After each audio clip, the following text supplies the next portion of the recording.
1865. The Civil War was over. 4 million former slaves gained the most basic rights of citizenship: the right to marry, raise children, own property, to be protected by law. Within 2 years, black men would have the right to vote. It was a time of great optimism. A whole generation infected with the possibilities of freedom and justice. Among them, Ida B. Wells. But by the time she was 21, this child of slavery would find that promises made were not to be kept. Wells would launch a campaign against oppression that reverberates throughout America to this day.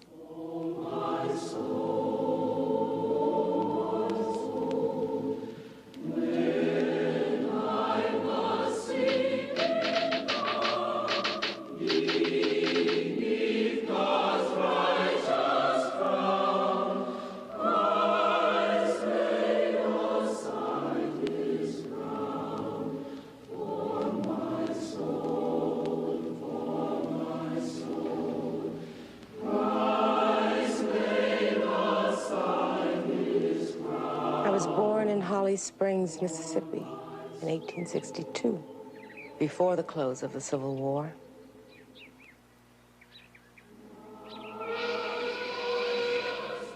My father was the son of his master, who owned a plantation in Tippah County, Mississippi, and one of his slave women, Peggy. My mother was born in Virginia and was one of 10 children. She and 2 sisters were sold to slave traders when young and were taken to Mississippi and sold again.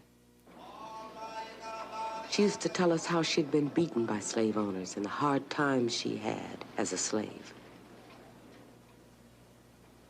During the period after the Civil War, there was an opportunity of slaves, former slaves, to marry again in freedom under the auspices of the Freedmen's Bureau. And the Wellses got married again. And it was one of the first really social choices of freed people after the Civil War. And so obviously they were people of commitment, of family commitment, of commitment to each other. Her mother was a woman who, and I think this is very interesting, that when Ida went to school, she went to school, the mother as well. 8 times 4 is 32. 8 times 5 is 40. For nearly a century, it was against the law to teach enslaved African people to read or write. At the end of the war, 90% were illiterate. Free now and hungering for an education, young and old attended thousands of newly opened public schools throughout the South. Our job was to go to school and learn all we could. My father was one of the trustees, and my mother went along to school with us until she learned to read the Bible. All my teachers had been the consecrated white men and white women from the North who came into the South to teach us immediately after the war. It was they who brought us the light of knowledge and their splendid example of Christian courage. The father used to ask Ida to read the newspapers to him, and mostly about what was happening politically in the community and in the country. Ida's father was what they used to call a race man, very involved in the politics of the period. So he was very, very much involved. As Ida was growing up, the South was in convulsive change. Devastated by war, suffering crop failure, deprived of slave labor, the economy was in crisis. The African American was the scapegoat. A massive propaganda campaign was unleashed in the press, the schools, and the church, reinforcing beliefs that black Americans were genetically inferior, that freed from bondage, they would revert to savagery. They had to be restrained.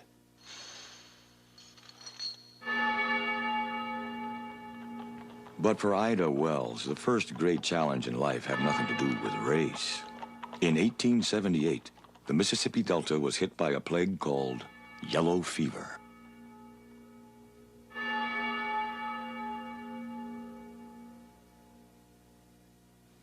It struck down white and black alike.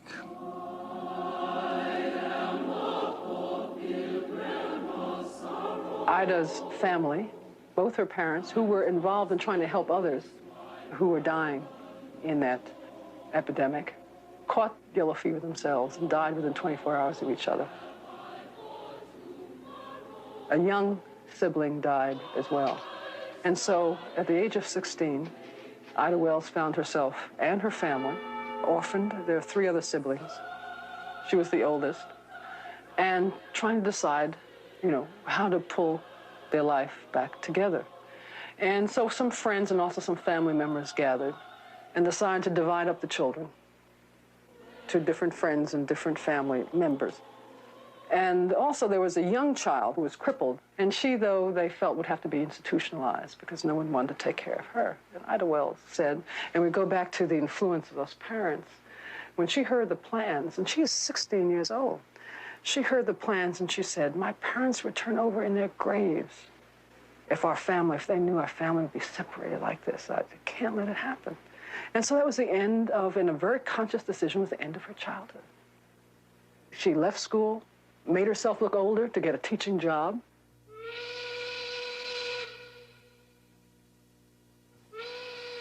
Two years later, the veteran school teacher, Ida Bell Wells, moved to Memphis, 40 miles away on the Mississippi River. Wells, part of the migration of black people to the big cities of the South, found a better paying job in the Memphis school system. Spared destruction during the war, the city was thriving, a hub of commercial traffic for the entire South. City fathers envisioned Memphis as having the same exalted status as its namesake in ancient Egypt. When Ida arrived in Memphis, almost half of the population of the city was black. Well, it was a period of great hope for black people. It was an opening up of the society, and I think black people rushed into that void, hoping that this was going to be a new day. And you think your grandmother was part of that optimism, Dr. Duster? Oh, yeah. She was perhaps one of the most idealistic of that group. With everything in her later life indicated that she really believed that the country was opening up, that there was going to be full justice for black people. As a school teacher, Wells was invited to join the Lyceum, a literary club. Black cultural and self-improvement societies were springing up all over the South. Many met regularly for music, recitations, and debates. Wells Club had its own newspaper, the Evening Star, and she was elected the editor. But there were other clubs. Back in 1866, a white social club called the Ku Klux Klan had begun a campaign of terror against black Americans, against any whites who dared speak out in their defense. Freed men looking for work in the city were rounded up and transported back to the countryside to pick cotton.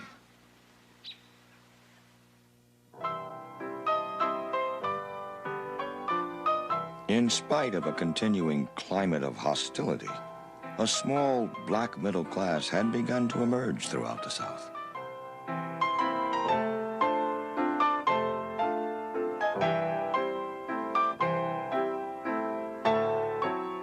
Most had struggled up the economic ladder.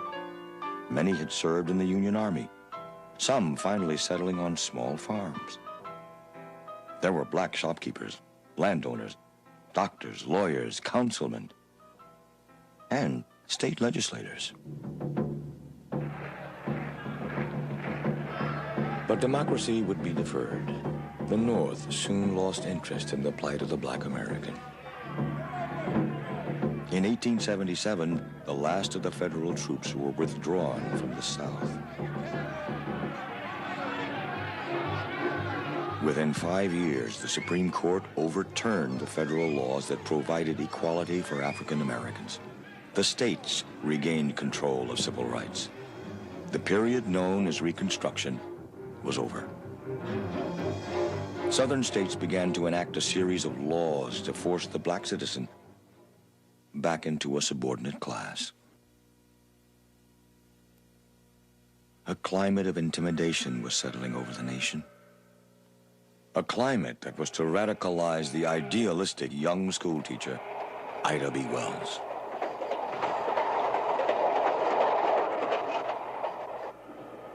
In much of the South, segregation was fast becoming the law of the land. Wells, who had been exposed to the ideas of freedom and democracy, was not about to accept the new order. One day, while riding back to my school, I took a seat in the ladies' coach of the train as usual. When the train started and the conductor came along to collect tickets, he took my ticket, then handed it back to me and told me I would have to go in the other car. I refused, saying that the forward car was a smoker. And as I was in the ladies' car, I proposed to stay. He tried to drag me out of the seat, but the moment he caught hold of my arm, I fastened my teeth in the back of his hand. She fought. They had to bring in, I believe, 2 other conductors. And they physically took her off of that train. And when she's thrown off the train, even more humiliating is that the rest of the white passengers applaud. Now virtually powerless, most black Americans believed they had no choice but to buckle under to the forces of segregation. But not 22-year-old Wells. She brought suit against the railroad and was awarded $500 in damages. The case was widely reported and celebrated by black people throughout the nation. But the railroad took the case to appeal. In 1887, the state Supreme Court reversed the decision. Judgment reversed. Wells had lost her fight. She made the following entry in her diary. I had hoped for such great things from my suit for my people generally. I had firmly believed all along that the law was on our side and would, when we appealed to it, give us justice. I feel shorn of that belief and utterly discouraged. And just now, if it were possible, would gather my race in my arms and fly away with them. Despair gave way to fury. Wells wrote articles about her case that were published by the local papers and then by the leading black newspapers throughout the country. Well, she had to tell that story basically herself. She saw what that would do. There were a lot of black newspapers beginning to emerge, and a lot of them had been created by churches and by black religious organizations. The black church, of course, was independent. The black church didn't have to answer to any great degree to white owners. And as a result of that, it's really the beginning of her career as a journalist. So it's important historically, but also important in terms of her own life. You see now there's a focus on it and a new kind of determination. She'd found the meaning of her life, which was in her work as a journalist. Signing her weekly column, Viola, Wells advocated self-help, education, and social reform. After exposing corruption and poor conditions in the Memphis school system, she lost her teaching job and became a full-time journalist. She was called by other black journalists the Princess of the Press. And you get the very strong impression from the historical, what there is available, historical record, that whenever Ida Wells showed up at a meeting of black journalists, that she was kind of the highlight. She was apparently a very personable woman, as well as being a very beautiful woman, a very bright woman. Wells soon became editor and a co-owner of the newspaper Free Speech. She now found herself writing about issues she had read about as a child: racism and power. Blacks were attempting to gain power. Whites were unwilling to share it. Over here across the river in Marion, Arkansas, in 1888, there was a big incident. the county had been ruled by or governed by elected black officials ever since Reconstruction. Well, that year, the whites rented about 1,000 Winchesters from Memphis, and they marched to the office of all of the black officials and said, "No, the county's not big enough for you and us, and we got a one-way ticket for you to Memphis, and don't come back." So they marched them down to the railroad and put them on the train to Memphis. The governor in Arkansas said there's nothing he could do about it. Said if the people didn't want black officials, why, he couldn't do anything about it. For black people, law and order was collapsing. Police not only tolerated, but in some cases even participated in mob violence. Lynch law was deliberately used to terrorize black Americans. Pamphlets like this incited more violence. This was the situation in 1892 when 3 young black men, Will Stewart, Calvin McDowell, and Thomas Moss, friends of Ida Wells, opened a grocery store in direct competition with a white-owned grocery across the street. The white grocer didn't like it much, and so there was a bad blood between the white grocer and the black grocery store. He went to the city officials and tried to get them to, or the county officials tried to get them to close it down, said that they were maintaining a nuisance. They were selling beer. And when the deputy sheriffs arrived, now they didn't have uniforms. They were in plain clothes. It's after dark. Now you see some white folks with guns coming after you. Why, blacks fired on them. You had gunfire, and a deputy was wounded. At that point, the truth must have come out, and so the blacks stopped firing, and the deputies went in and arrested all they could find in the grocery store. Then they went out and arrested everybody in the neighborhood they could find. And so they threw 20 to 30 people in jail. Within hours, rumors of a black revolt spread throughout the county. A black militia was disarmed. The 3 grocers were dragged from their cells by a mob and murdered.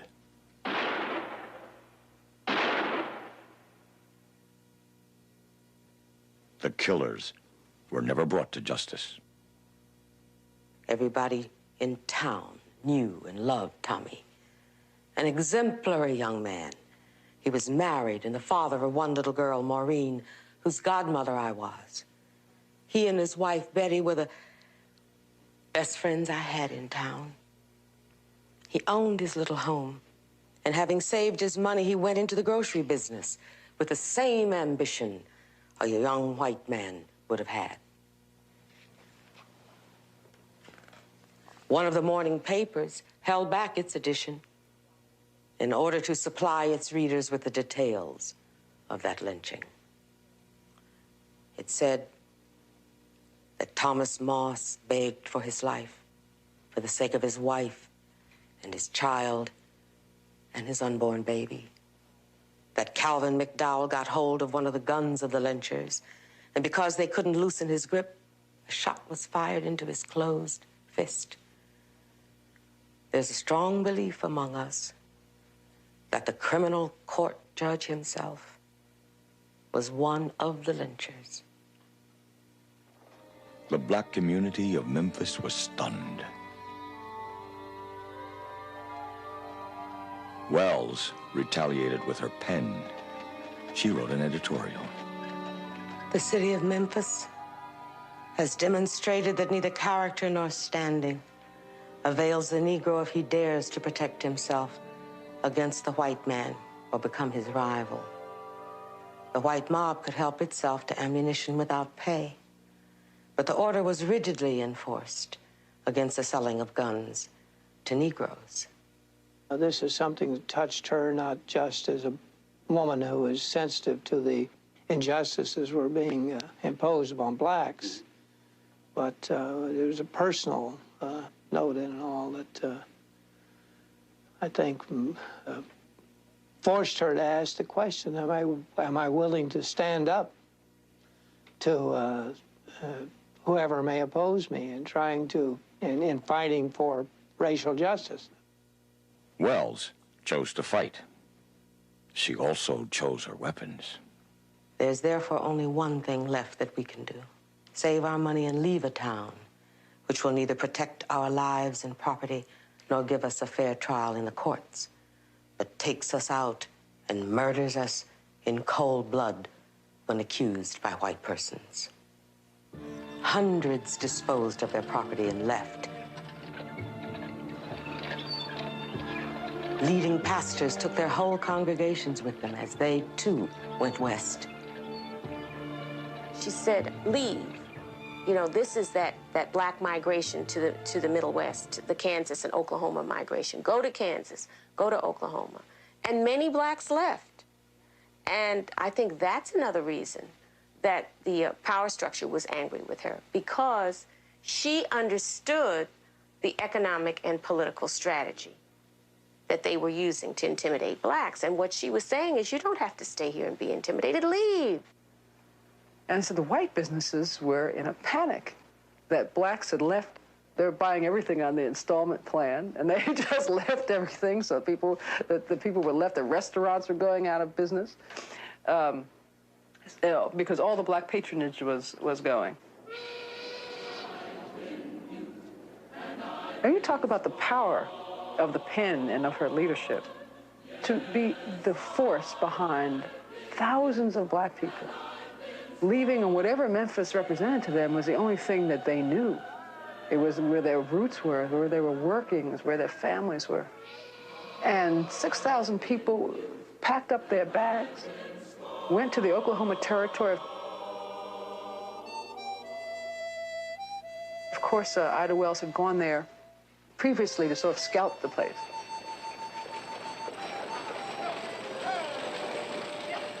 To get black people to leave everything and go to a place that's unknown. They don't know anything that's out there. The weather is different, the circumstances are different. You know, the towns are, many of them yet to be established. And she did that when she was just a young woman. Among those who remained in Memphis, Wells helped to organize a boycott aimed at the newly installed trolley system. 6 weeks after the lynching of Thomas Moss and his partners, the superintendent and treasurer of the City Railroad Company came into the office of the Free Speech and asked us to use our influence with the colored people to get them to ride on the streetcars again. When I asked why they came to us, the reply was that colored people had been their best patrons and that there had been a marked falling off of their patronage. I asked them what they thought was the cause. They said they didn't know. They had heard Negroes were afraid of electricity. When they left the office, I wrote this interview for the Free Speech and told the people to keep up the good work and to keep on staying off the cars. She moved to a strategy of organizing. That she wanted to mobilize black people, women's groups in particular, but other kinds of black mobilization, which signaled that it wasn't only a matter of the mirror image. You don't just get people to see that they're wrong and then change. She saw that you had to get some organizational apparatus in place. Wells used her paper to campaign against the growing number of lynchings, some involving mobs as large as 10,000 people. She described the carnival-like atmosphere in which black men, women, and children were hanged, shot, and burned to death for such offenses as non-payment of a debt, insulting whites, even testifying in court. 8 Negroes lynched since last issue of the Free Speech. 3 were charged with killing white men, and 5 with raping white women. The charge of sexual assault against white women was routinely offered by the press and the authorities as the justification for these atrocities. Wells, at great risk, began to investigate these charges, one after the other, proved false. I also found that what the white man of the South practiced as all right for himself, he assumed to be unthinkable in white women. They could and did fall in love with the pretty mulatto and quadroon girls, as well as the black ones, but they professed an inability to imagine white women doing the same thing with Negro and mulatto men. Whenever they did so and were found out, the cry of rape was raised, and the lowest element of the white South was turned loose to wreak its fiendish cruelty on those too weak to help themselves. Wells was now digging at the psychological roots of the sexual charges. She wrote an editorial about her findings. Nobody in this section believes the old threadbare lie that Negro men assault white women. If Southern white men are not more careful, they will overreach themselves, and a conclusion will be reached which will be very damaging to the moral reputation of their women.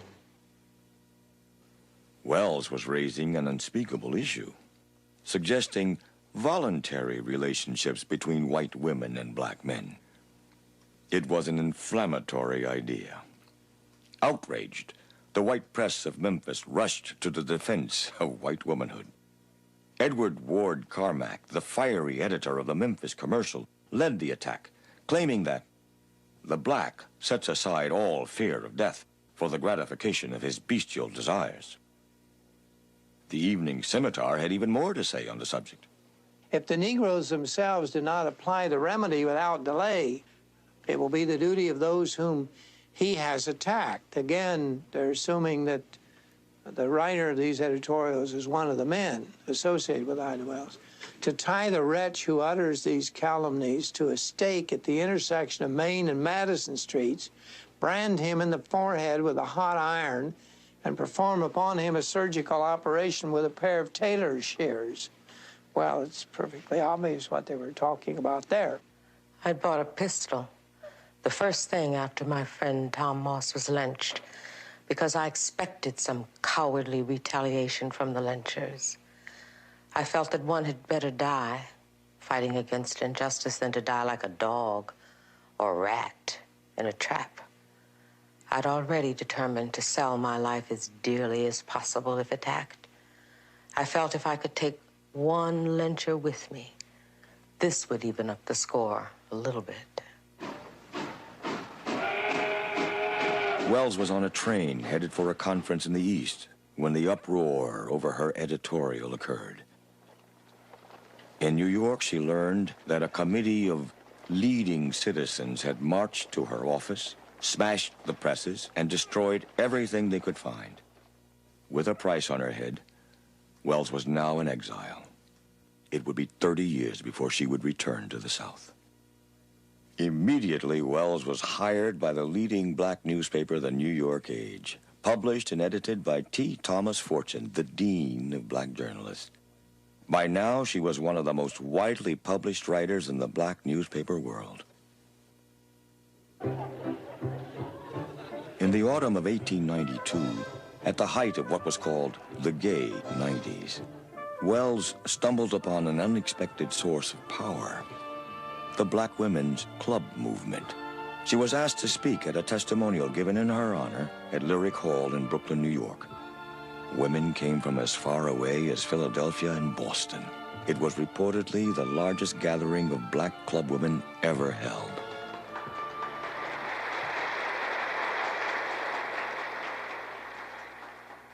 Like many another person who had read of lynching in the South, I had accepted the idea meant to be conveyed, that although lynching was irregular and contrary to law and order, unreasoning anger over the terrible crime of rape led to the lynching, that perhaps the brute deserved death anyhow, and the mob was justified in taking his life.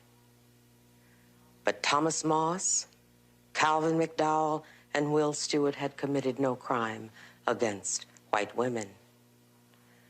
This was what opened my eyes to what lynching really was: an excuse to get rid of Negroes who were acquiring wealth and property, and thus keep the race terrorized and keep the nigger down. It was here that the first national anti-lynching campaign was born.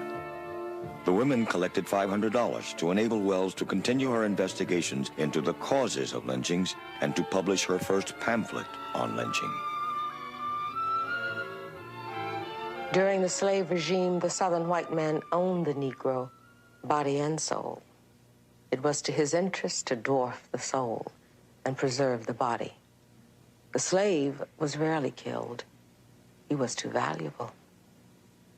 But emancipation came, and the vested interests of the white man in the Negro's body were lost. With freedom, a new system of intimidation came into vogue. The Negro was not only whipped and scourged, he was killed. Frederick Douglass, the most prominent black leader of the 19th century, wrote Wells, "Let me give you thanks for your faithful paper on the lynch abomination now generally practiced against colored people in the South. There has been no word equal to it." In one of her studies, A Red Record, Wells reported that during the year 1894, 197 persons were put to death by mobs who gave the victims no opportunity to make a lawful defense. These scenes of unusual brutality, she observed, failed to have any visible effect on the humane sentiments of the people of our land. She knew that if she wasn't meticulous about it, that people would question her. And she made an effort of collecting all the data, the oral testimony as well as the written testimony that she could find. And again, she often used the white newspapers so that people would not say you were making these stories up. Armed with these facts, Wells reached out to the conscience of America. But the press, the political establishment, the courts, and the church remained unmoved. 30 years after the Civil War, the most basic rights of black Americans were effectively subverted. Determined to be heard, Wells carried her crusade to England. Her strategy was to mobilize moral as well as economic pressures abroad. She understood just how critical the English market was to Southern cotton. One newspaper made this comment: "We're naturally loath to express any opinion upon the way in which our American neighbors manage their own affairs, but when ruffians take to skinning men alive, vivisecting them, burning them slowly to death, no decent man can resent the expressions of horror and indignation that burst from the lips of all observers." That's just one of the things the British newspapers were saying as a result of what Ida Wells was reporting to the British. During 2 European tours, Wells met with every leader of public opinion she could find, from the Archbishop of Canterbury to the Duke of Argyll. Working through English and Scottish women reformers, she helped launch the London Anti-Lynching Committee, the first anti-lynching organization in the world. She had interviews with all of the leading newspapers, with people in Parliament. These interviews were written up, and she sent them back to the Memphis newspapers so they could see the nasty things being said about them. And so, of course, they had to reply to them and say they're not so, that this is really a great and a decent place for black people to live. And in saying the things weren't so, they said, we're not for lynching, and we never have been. Now, of course, this wasn't true. But she did persuade the Memphis business elite. They had to do something. If they didn't, why, their reputation would be ruined, be bad for them economically. Though Wells was slandered in the American press, she had succeeded in making mob rule an issue of public debate. Lynchings soon began to decline. In Memphis, after 1894, there would be no lynchings for 2 decades.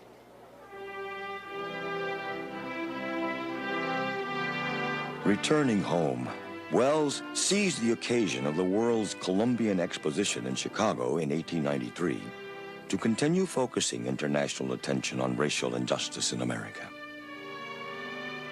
Commemorating the 400th anniversary of the arrival of Columbus in America, it was the most spectacular World's Fair ever organized. But Black America was not represented at the fair. Wells published a pamphlet with Frederick Douglass and a Black Chicago lawyer named Ferdinand L. Barnett, pointing out that without centuries of the unpaid labor of Afro-Americans, there would be no Columbian Exposition. 20,000 pamphlets were distributed to foreign visitors. When she pointed out why blacks were not represented at the Columbian Exposition, I think she did somewhat the same thing as she did in Memphis. I think she did, to some extent, show the white community for what it was: discriminating, racist. The people were embarrassed by it, whether even the people who tried to argue that it was a distortion, that it was not a true statement of the facts. There was a certain part of it they could not deny, and that was the blacks were not represented.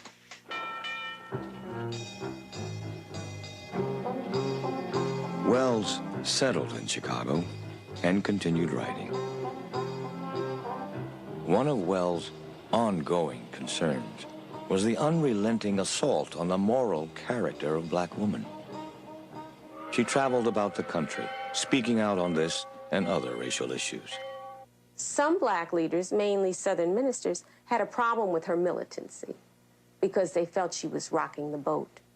And we also speculate today, I mean, in hindsight, we can look back and say that they also probably had a problem with her because she was female and that she was speaking out.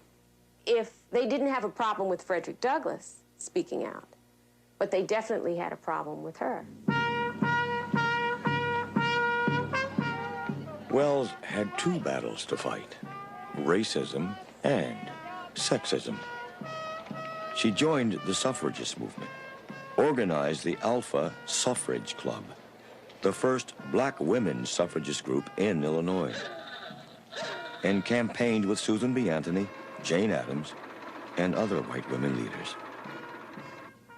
Never bit her tongue. And even among friends like Susan B. Anthony, she would challenge them. One season, she visited Susan B. Anthony in Rochester, New York, when she was lecturing. It was shortly after a women's suffrage meeting had occurred in Atlanta, Georgia, the first national meeting to be held in the South. And Frederick Douglass always attended these meetings. But Susan B. Anthony asked him, as a favor to her, not to come because she knew that the women in the South, white women in the South, would be offended. And so she told this story to Ida, and Ida really admonished her. How could you do that? And you think I was wrong in so doing, Miss Anthony asked. I answered uncompromisingly, yes.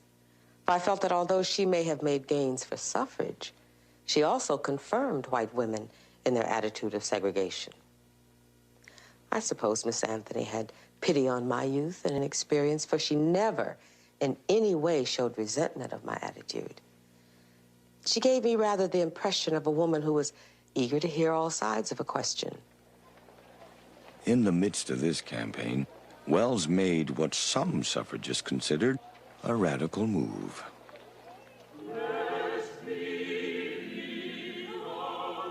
On 27 June 1895, I was married in the city of Chicago to attorney Ferdinand L. Barnett and retired to what I thought was the privacy of a home. The newspapers all over the country gave a good deal of space and mention of this fact. 3 different dates had been set for the wedding, and every time a call had come to go someplace to deliver an address. When the announcement was made in the daily papers and through the Associated Press out to the country on June 12th, I was in Kansas, delivering addresses nightly, and spoke up to within a week of the day on which I was married. Ferdinand L. Barnett was not only a successful attorney, he was also an activist and the founder of the Conservator, the first black newspaper in Chicago. After the wedding, Barnett sold the paper to his wife. When their first child was born in 1896, Ida Wells Barnett faced a very modern dilemma. It was at a meeting, if I remember correctly, and every time Susan B. Anthony, and they'd had a personal, they'd known each other, and they were certainly on a first-name basis. But at this particular meeting, Susan B. Anthony would always say, Mrs. Barnett.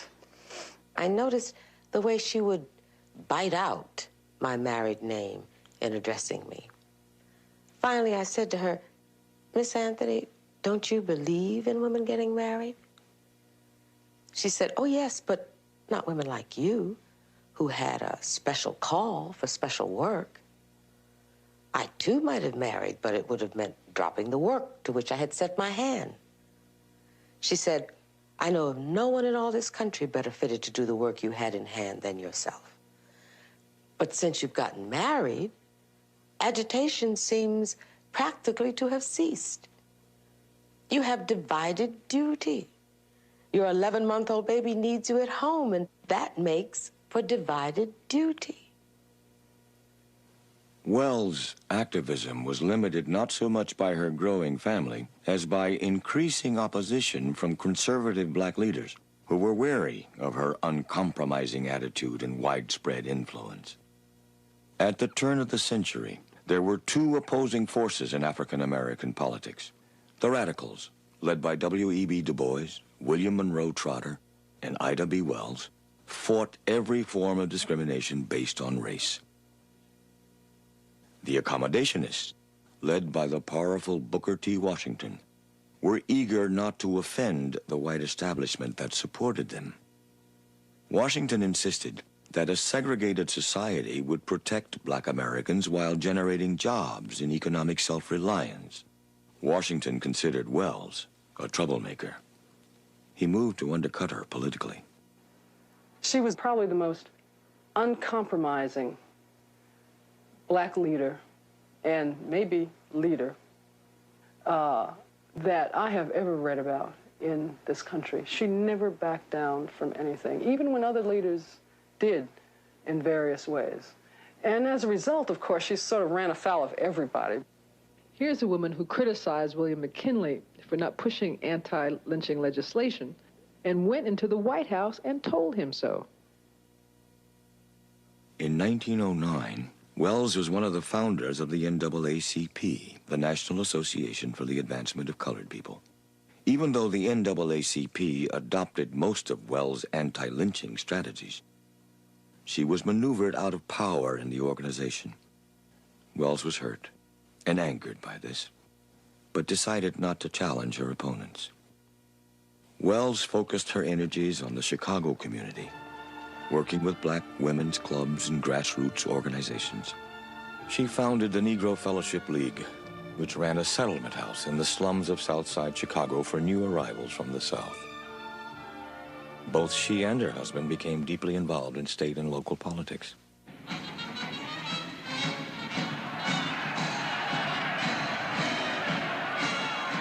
At the start of World War I, Wells actively supported the involvement of the African American in the war effort. But as the war in Europe continued, racial violence increased throughout the nation. For black Americans, it was ironic that while black soldiers were overseas fighting to make the world safe for democracy, black Americans were still forced to fight for justice at home. In 1917, the 24th Infantry of black soldiers was stationed just outside of Houston, Texas, awaiting transportation overseas.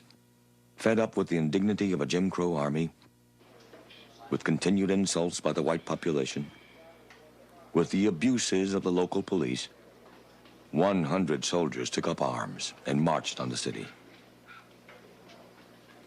In the wake of the rebellion, 20 men lay dead, 16 whites and 4 black soldiers. After a summary court-martial, 50 of the soldiers were sentenced to life. 19 were hanged. Ida B. Wells protested, and she had some buttons made up that said martyred black soldiers, or martyred Negro soldiers. And Ida B. Wells found herself being visited by some Secret Service men when they found out about her activities in the distribution of these buttons. And they told her to desist, to stop. And she said, and she said, on what basis? And they said, on the basis of you criticize the government, it's treason. And we all know what can happen to you if you're convicted of treason. I told them I think it was a dastardly thing to hang those men as if they were criminals and put them in holes in the ground just as if they'd been dead dogs. And if it's treason for me to think and say so, then you will have to make the most of it. The men didn't come back, and I continued disposing of the buttons to anybody who wanted them. And strange to say, I was never molested, and no further reference was made to the incident. 1919. The war was over. Despite the demands of an extended family, Wells continued her battle for justice. An incident that came to be known as the Arkansas Race Riot ended Wells' 30-year exile from the South. When black farmers in Arkansas, forced to sell their cotton below market prices, tried to unionize,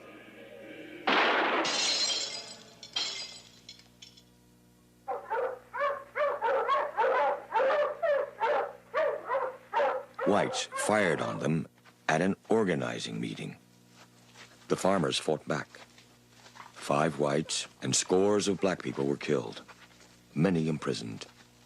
12 men, charged with murder and conspiracy, were sentenced to die.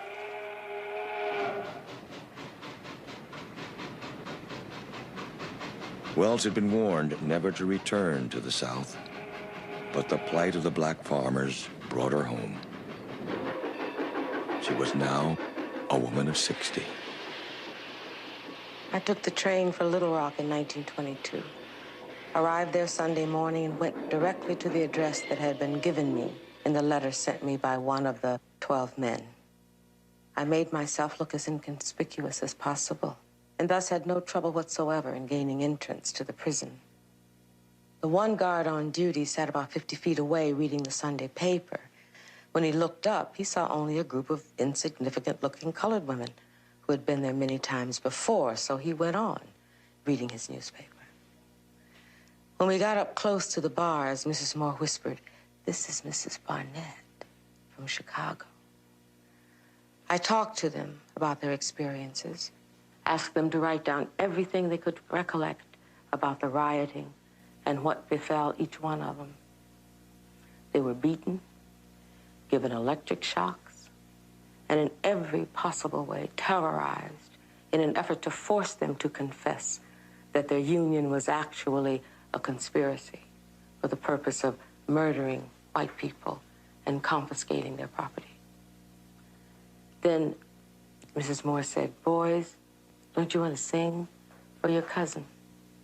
Whereupon they sang a song of their own composition. Finally, I got up, walked close to the bars, and said to them in a low tone, "You have talked and sung and prayed about dying and forgiving your enemies. Well, why don't you pray to live and ask to be freed? Quit talking about dying. If you believe your God is all-powerful, believe he's powerful enough to open these prison doors, and say so. Dying is the last thing you ought to even think about, much less talk about. Pray to live and believe you're going to get out." I won't buckle Chicago, wrote my pamphlet about the Elaine rioters. In the closing section, I stated the following. This booklet goes into the greatest court in the world, and before the bar of public opinion, it pleads the cases of these helpless men.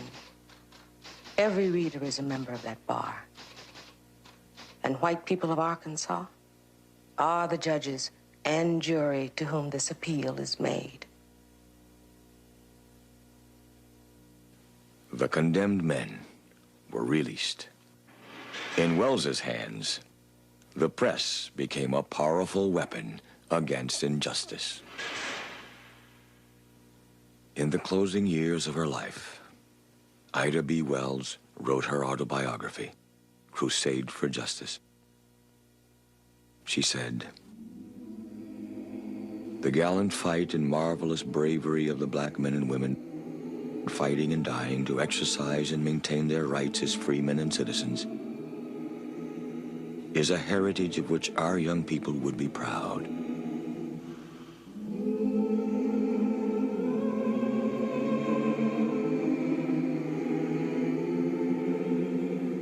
Proud to know how their fathers and grandfathers handled their brief day of power during the Reconstruction period. Yet most of this history is buried in oblivion. Our youth are entitled to the facts of race history which only the participants can give. I am thus led to set forth the facts contained in this volume, which I dedicate to them." Ida B. Wells Barnett died in Chicago, Illinois on March 25, 1931.